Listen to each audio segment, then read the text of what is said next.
Wholesalers, it's Rob Shore at Wholesaler Masterminds, and you may be thinking to yourself, Rob, you're thinking, what do you have besides this amazing podcast? And I'm so glad you asked. Wholesaler Masterminds has an assortment of product and services all designed around the art, science, and lifestyle of wholesaling. As an example, we have coaching services designed to help you power wash your practice, whether you have 2 years or 22 years. We'll offer you speaking live engagements at divisional or national sales meetings. Our scheduling service has dedicated professionals trained in the art of getting you more appointments, Wholesaler Mastermind schedulers. Our Speakers Bureau brings you amazing speakers and processes to get better return on investment out of those speakers. And finally, our partnership, our newest partnership with Allego. If you have Allego and want to get the Wholesaler Masterminds channel on your Allego platform, please let us know. Wholesaler Masterminds, happy to bring you this podcast and so much more. Wholesaler Masterminds, the art, science, and lifestyle of wholesaling. Wholesaler's year was 1978. I was a lowly teller. I really was. I was a teller at Coast Federal Savings Bank, and I played hooky one day. And if you've ever played hooky and you've been sitting on the couch either ill or feigning illness, you know that during that time you get a barrage of infomercial-like commercials. They all want you to buy something, don't they? And there was a commercial that came on the air for the Columbia School of Broadcasting. And now you could take this home correspondence course and become a disc jockey. And for whatever reason, that really caught my attention. I was like, I want to become a disc jockey. And Columbia School of Broadcasting, since I was in Los Angeles at the time, was located at the corner of Sunset and Vine. Heck, I could drive there and get my education live. It didn't have to just be telecommuting to school. And I never really became a DJ, though I did study commercial voiceover. But I did learn, I hope you'll be the judge of this, how to communicate a little bit more effectively, whether it was that choice of word or inflection or volume, how I chose to make my point to others. We're going to expound a little bit on that today. Welcome to the only podcast on the planet dedicated to exploring the art, science, and lifestyle of wholesalers and their leaders. This is the new Wholesaler Masterminds radio show. I'm your host, the founder of Wholesaler Masterminds, Rob Shore. Wholesalers, welcome back to the new Wholesaler Masterminds radio show. Our guest today is Scott Schwefel, and he works with organizations that want to leverage new communication strategies to increase sales, profits, and productivity. He's spoken to over 1,000 companies, teaching them how to communicate in full color for salespeople, leaders, and their teams. He's a serial entrepreneur that founded and grew Minnesota's largest technology training company to over $12 million in sales, and then sold it in 2003. And since that time, he's coached over 1,500 CEOs personally. He's presented globally. He lived in Africa amongst 2 different tribes for a bit. He has a TEDx talk with 1.4 million views. And I'm excited to welcome Scott Schwefel to the new Wholesaler Masterminds radio show. Thanks, Rob. I'm glad to be here. Thanks for having me on. It is our pleasure to have you, sir. So as I look through the TED Talk video, which I enjoyed quite a bit, I wanted to get after this one concept, this concept of the alliterative adjective. And I think we agreed in our very brief pre-call chat that would help people unlock some of the concepts that you speak about, unlock their brain metaphorically or literally around where we're going today with this. So please take us on that journey. Yeah, I don't even know where I picked that up, to be honest with you, but I've done a lot of work around brain science, and one of the things that we know is that to make any change in what we do and how we do it, we have to have conscious thought about what it is. And so in kicking off a lot of groups that I work with and inviting them to describe themselves with an alliterative adjective, which everyone has forgotten in terms of meaning, but it's simply an adjective that starts with the same sound as your first name. And the reason that becomes important is all of us are used to describing who we are in pretty much the same way. We've been doing it our whole life. But most of us have never been asked to come up with an alliterative adjective. And what it does is it prompts the brain to to take a new path. It prompts a new way of thinking about who we are. And it begins to stimulate and switch on neurons in your brain that previously were untouched. And when people start to realize that it's a new way of thinking, it creates a new level of awareness about who they are. And, such an important part of our model starts with this whole concept of self. And what I lead into is, are you really the person you think you are in the eyes of everyone else? Okay, so hold that thought. So let's make sure we frame that properly. So the alliterative adjective, you're Scott. So what would yours be? Well, this is kind of easy for me right now, but I'd probably say speaking. Speaking, Scott, is an easy way for me to describe myself right now. Okay, and I'll be rambunctious Rob. How about that? I think that fits. All righty, so we got rambunctious Rob and speaking Scott, and that helps unlock some of the brainwaves. Is that correct? It absolutely does, because that's probably not a way you've described yourself recently. I would say perhaps ever, but that's okay. Yep, that's it. So from there, you speak about the notion of these two parts of the brain. What are they? Why are they important? How do we get at them? Well, the pieces of the brain that I focus on are conscious and less conscious. And to be clear, not subconscious or unconscious, in fact, but simply conscious persona and less conscious persona. And that move to alliterative adjective triggers conscious persona. It triggers conscious awareness of self. And people think that's who they are when they describe who they are. But for the most part, most of us operate out of our less conscious most of the time, which by definition means we're showing up as a person we've never even met in our interactions with other people. I guess where I'm getting stuck, and I don't want listeners to get stuck with me, is kind of going back and framing this for how I'm going to use it, and maybe this is coming. How I'm going to frame this kind of in how I'm going to use it in my day-to-day. If I recognize the creativity of the alliterative adjective, I understand there are two parts of the brain.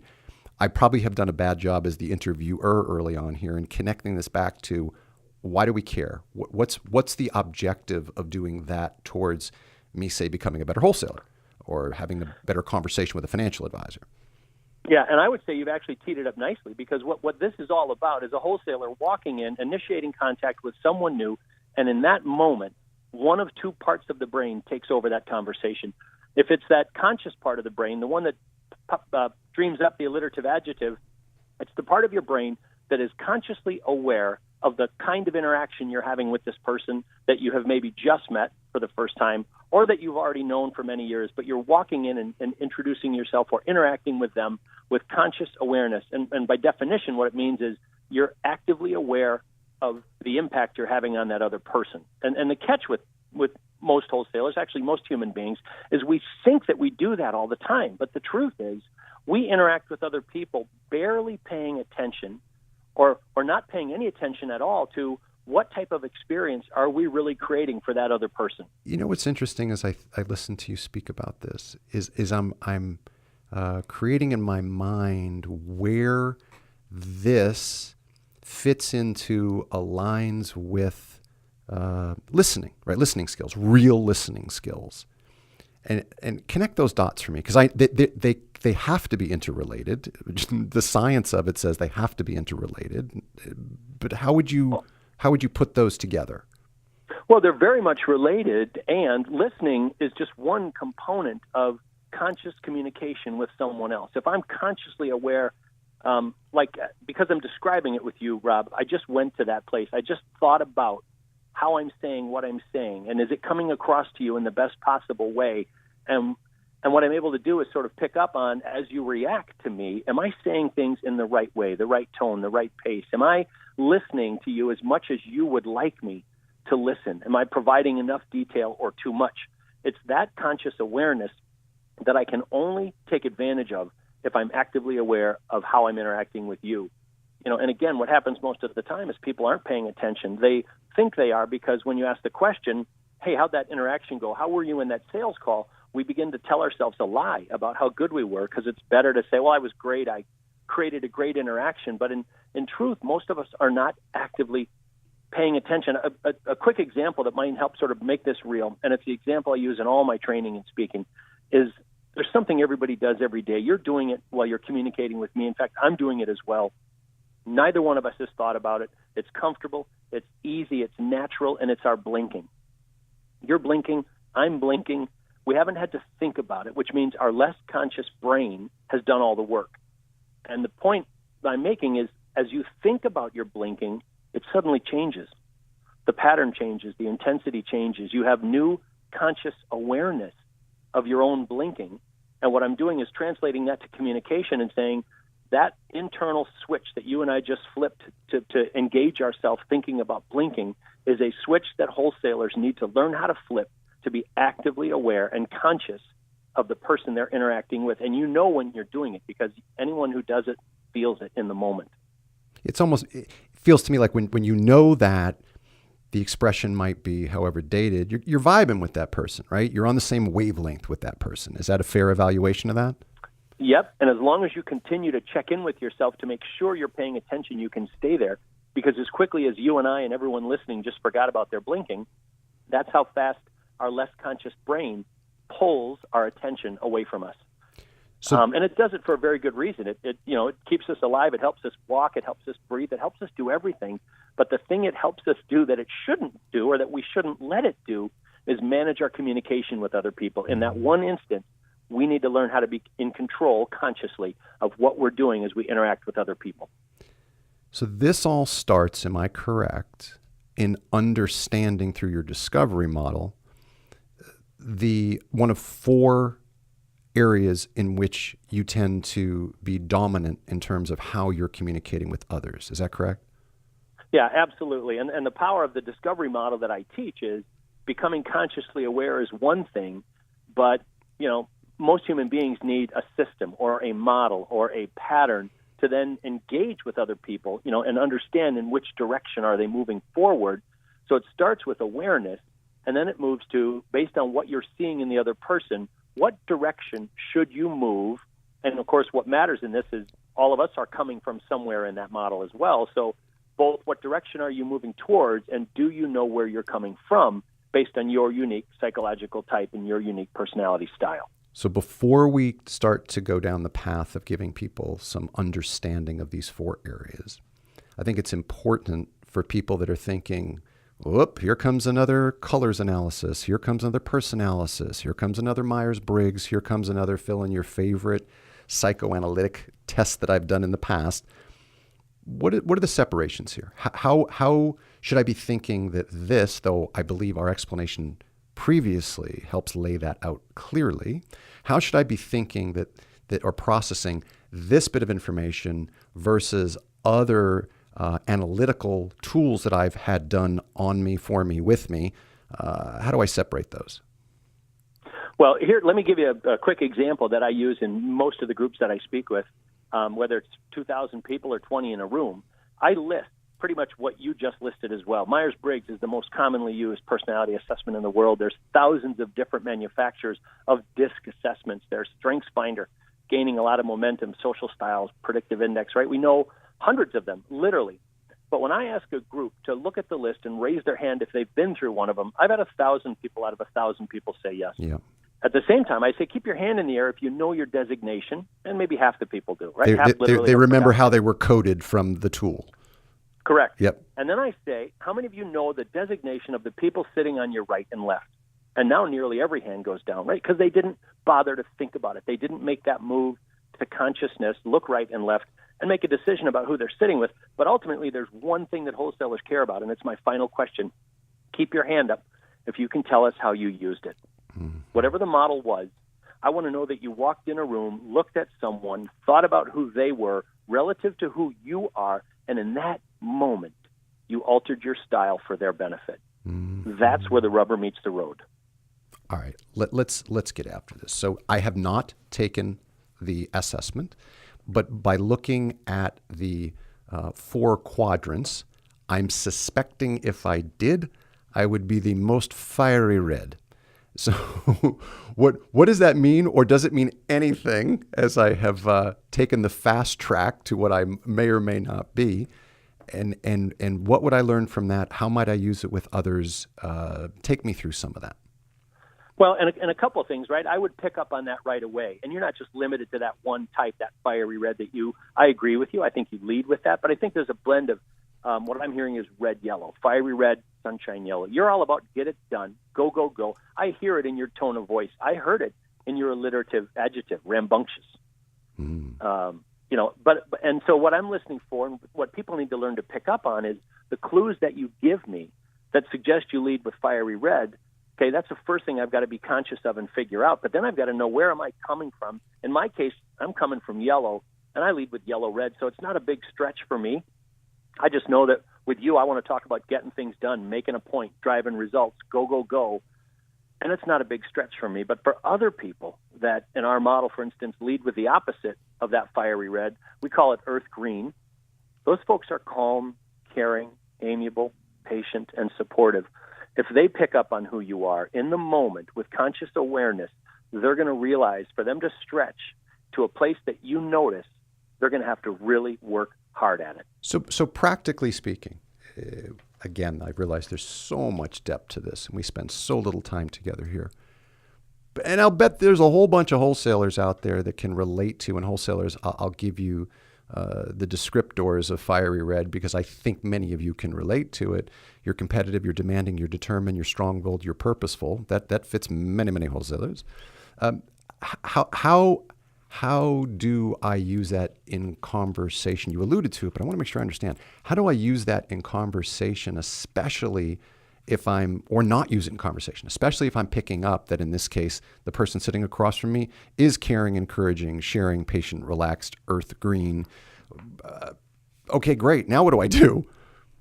Well, and that's where what we've tried to do is create the actions that are simple, because people think it's difficult to interact in the moment with other people because it's so hard to know what to do. And we've pulled back and said, you know what, that's not where people fall down.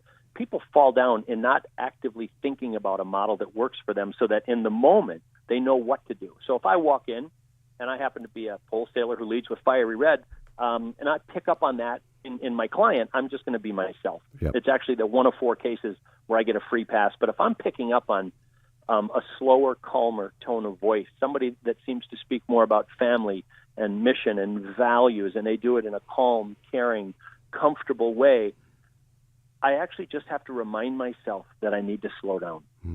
And the secret here is I need to slow down in that moment. I don't get to end the call, reflect on how I did, and remind myself about what a great call I had.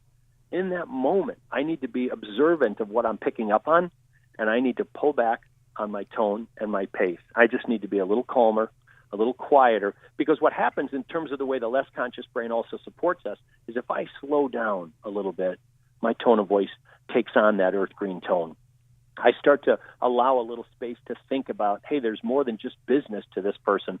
I think I need to just check in and get to know them, get to know their family, get to know what they do for fun before I just drive in right for the close with whatever I'm doing. Mm-hmm. In terms of the analytical tool itself, where do I go for it? How do I get it? Where's that accessible to me? Well, the tool that we use in all of our training is actually based in Dundee, Scotland. So they only came into the U.S. in 1999, and almost 6 million people have now used this model. I believe it's the fastest growing personality assessment in the world. And sort of evidence of that, the global CEO was just named the United Kingdom Entrepreneur of the Year. Wow. So that Insights Discovery Assessment is what we use and what I distribute, mostly in the U.S., but throughout the world, through our website. Our business is called discoveryourself.com. And our focus is taking people through that assessment, wholesalers in particular, but then inviting them to bring us into their clients for the purpose of taking everyone in a group of 20, 30, 40 people through it, because it creates the most incredible map of personality to better understand who they are and where they're coming from. Before we go, what else would you add to wholesalers, knowing that this, of course, is your audience, that they would benefit from this assessment and just in the general communication acknowledgement? Because we all see it, and it's not just limited to wholesalers. Sales folk generally don't do a great job of mirroring and accommodating the person sitting in front of them. Sadly, in the worst case scenario, they pay no attention to how the person in front of them is even reacting. They just go with their own style, and it's, some are going to be a hit and many are going to be a miss. So what sort of guidance would you offer? What sort of insights would you offer that are wholesaler specific, that is the outcome of you having done so many of these sessions in front of so many wholesalers? Well, let me do justice to all four of these quadrants, these types, because the final is that introverted thinking, cool blue. So it's the folks opposite of my style, those analytical, cautious, precise, deliberate, the number crunchers that want to be left alone and don't tend to bring a lot of emotion into what they do. That kind of rounds out the four quadrants. But one of the most tangible examples is an actual wholesaler that I talked with after he had brought us into work with a group of his wealth advisors. And what was so interesting about it is I said, how's it working now knowing the unique personality across everybody in that office? And he goes, Scott, I got to tell you, I walk in there and I know who to walk into and talk right away about the latest and greatest new products that we offer. Fiery red, that's what they love, right? Bottom line, what's going to drive results for me? He said, then I swing by all the folks who lead with sunshine yellow, and I book a lunch and I book a happy hour. But what I now know is it's about the energy and enthusiasm. We just engage. I don't try and put products in front of them unless they bring it up. It's a different way to interact with them. He said, then I walk in and I slow myself down and I sit down in the office with the folks who lead with Earth Green. And I just sort of take some time to really get to know them. It takes longer, I realize that, but I've built stronger and deeper personal relationships with those advisors. And then I leave the office. And I said, wait a minute, didn't you miss somebody? And he goes, oh, no. He goes, I go home and I then send an email to the folks who lead with Cool Blue. And I let them know I was in the office. And I include a lot of data sheets to say, here's all the things I shared with everybody. I'm giving you even more detail so that you can read it on your own schedule. Think about the power of not visiting somebody and gaining a positive result. Yeah, that's it almost doesn't make sense, but it makes perfect sense. It makes perfect sense to the folks who lead with blue, but to guys like you and me who lead with red and yellow, right? It's not even on our radar. We just think we can go in there and win everybody over with our charisma or our drive. And it's not the case half the time. Interesting. So if I did bring you in to work with a team of financial advisors and had them do the assessments, you're going to give me the data on all the people? We actually give it to the wholesalers directly in the group in front of everybody because, personality shouldn't be a mystery. I shouldn't be, as a wholesaler, pretending I can do a good job sneaking up on your unique style. So instead what we do is we pull out this map we create. It's called the Insights Wheel, and it's literally of 72 unique types. Everyone gets placed into that model.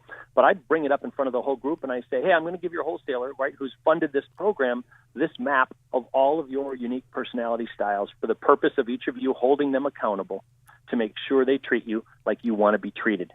How does that sound to everybody? And it's almost everything short of an applause. That's because awesome. That's what everybody wants in life. I want to be treated the way I want to be treated, period. Awesome. Wholesalers, the website is discoveryourself.com. And as soon as we end our show, I'm going to try to coerce Scott into some sort of discount so you guys can all take the assessment, but I'll work on that when we're done. Scott, thank you for joining us today. Absolutely. Enjoyed the red-yellow conversation we just had. I appreciate that. Wholesalers, come back next time for another episode of the new Wholesaler Masterminds radio show. You'll find all of our content at wholesalermasterminds.com, and the podcast can be found at iTunes, Stitcher, and Google Play.